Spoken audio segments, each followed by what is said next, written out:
সবাইকে জানাই আমার পক্ষ থেকে শুভ নববর্ষ। তো আসসালামু আলাইকুম গাইস, কেবা আছেন? আলহামদুলিল্লাহ আমি অনেক ভালো আছি। আর এই ধ্যান কি করছে, সকাল সকাল ভাত তুলি দিয়ে এখন দিবি পানি ঢালি কি জন্য জানেন? পান্তা ভাত বানানোর জন্য।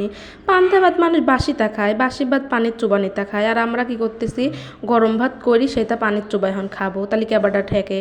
সকালবেলা ঘুম থেকে উঠি আম্মু তো এরমভাবে ভাত চোবা থুচ্ছে, কিছু তো করার নেই, আবার ওইটি খাওয়া লাগবে। পান্তা ভাত খাবো, আজকে হচ্ছে পহেলা বৈশাখ বলে কথা, বুঝছেন?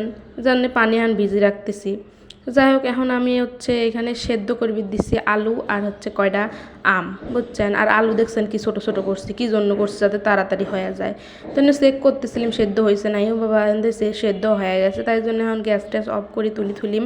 তারপরে হেনে হচ্ছে বড়া বানাচ্ছি, বুঝছেন? বড়া তো খাওয়া লাগবেই, খালি মাছ ভাজা হলি তো হবিল হয়, সাথে বড়াও লাগে, বুঝছেন? তো আমি অনেক বড়া ভাজবি লাগছি। আর ভাই আমার সাথে কি জন্যে হয়, আমি একেবারে স্লো হিটে রাখছি, কি জন্য খালি ধোয়াই বেড়াচ্ছে কেবা যে ঠেকলো। তাই আগে থেকে আম্মু মাছ টাছ ভাজি রাখছিল, আর মাছ ভাজি করছিল যে তাড়াতাড়ি খায় ওঠ। এবং দেখতো কথা কি যে আজ পান্তা ভাত খাবো, খালি পান্তা ভাত খেলে হয়, ভর্তা ভাজি তো আরও লাগবেই।